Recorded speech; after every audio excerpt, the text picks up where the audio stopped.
We begin this hour with the S&P 500 coming off its biggest one-day loss since August. The Fed delivering a 25 basis point rate cut, but dialing back expectations for cuts next year.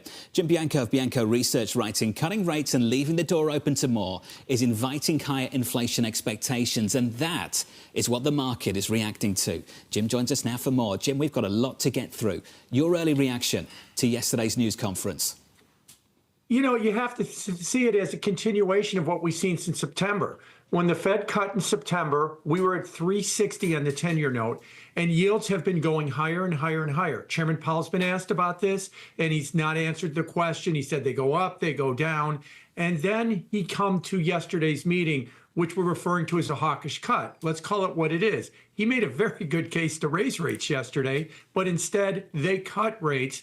And I think the market at every step has been worried about inflation and has been rejecting these moves by having yields go up and up on the long end of the curve. Why? Because the economy is growing at its potential. We've got massive stimulus coming with the Trump administration.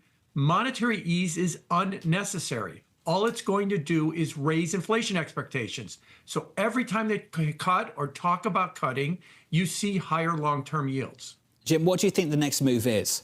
Beyond no move, is it a cut or a hike? I think the next move, you're right, is first of all, it should be no move, even though Chairman Powell talked about a pause, meaning that there's going to be moves in the future. It probably should be a hike, because if we're talking about where neutral is, where is the rate that does not, restrain or stimulate the economy, you can make the case we arrived at it yesterday, and that the amount of restraint, as Chairman Powell calls it, doesn't really exist. So therefore, the next move should probably be a hike, but that's going to be intensely political. President Trump wants to fire Powell. President Trump would go crazy if he saw the Fed raise rates. So they're trying to thread this needle from a political standpoint, in my opinion, and they're coming up with an answer that is satisfying nobody. Jim, do you have a really clear sense, and I know that you just gave a reason for why the market responded the way that it did, but how much do you think it had to do with the idea that there is this concern about stickiness of inflation, and how much is it the flipping and the flopping and the lack of direction, the lack of understanding? What models are driving any further Fed decisions? Oh, I think that you're right, that it is a flipping and a flopping. We're not exactly sure where they are going. You remember in the summer, we got all worried about the unemployment rate, as you pointed out. That was the basis of the Jackson Hole speech. I happen to think that that was all driven by the Somme rule getting triggered, and that scared the Fed, and that's what got us to 50 basis points. And right after that, the labor market rebounded, and now we're back to inflation. So there is no real consensus. Add to that, as you've pointed out, there were potentially 4 dissenters at this meeting, although officially there's only been 1 because 4 of them not listed their 2024 dots as being unchanged. And this is a Fed that is probably deeply divided, that don't have a clear idea among themselves what they should be doing next. And when Chairman Powell goes out there and tries to tell us that here's the policy, there is no policy. There is just, kind of questions, and there's dissent all over the place, and that is showing up in the market. Jim, in some ways, the Fed put has been taken away. The comfort that at some point, the default for this Fed will be the recalibration to lower rates, because it seems like they're very close to that neutral rate. I just wonder, going forward, how much this is a Fed that welcomes the weakness that we saw yesterday in the markets, that actually welcomes some of the sell-off, that takes a bit of the pockets of froth down a notch. Oh, I think that they probably do welcome the idea that these frothy markets, especially in post-election, especially in the more speculative markets like crypto, have been worrisome for them, and they would like to see them pull down.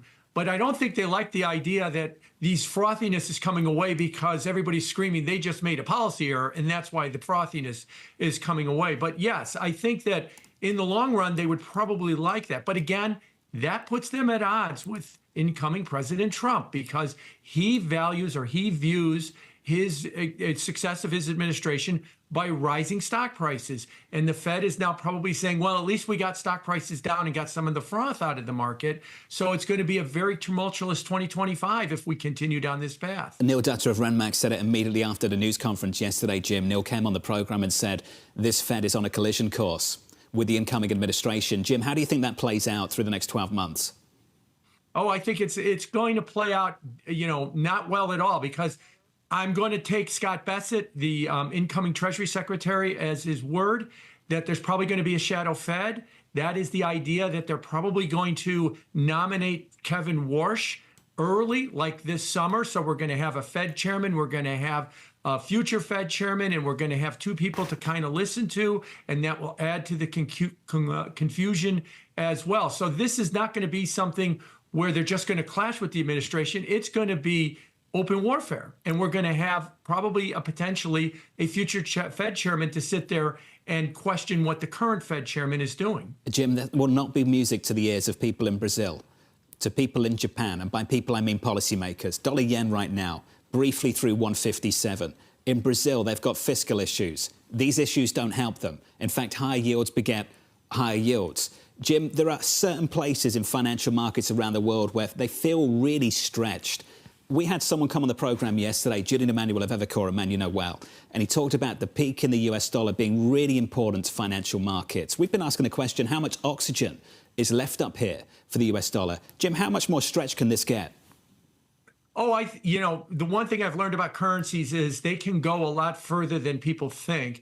And as long as U.S. rates continue higher on this back of that the Fed is not dealing with an inflation problem, or worse, fostering it by continuing to talk about cutting rates when it's not necessary, higher interest rates in the U.S. will just continue to foster a higher dollar. Now, a higher dollar, you're right, means lower emerging market currencies, which means lower developed currencies like the yen, and puts more and more pressure on them.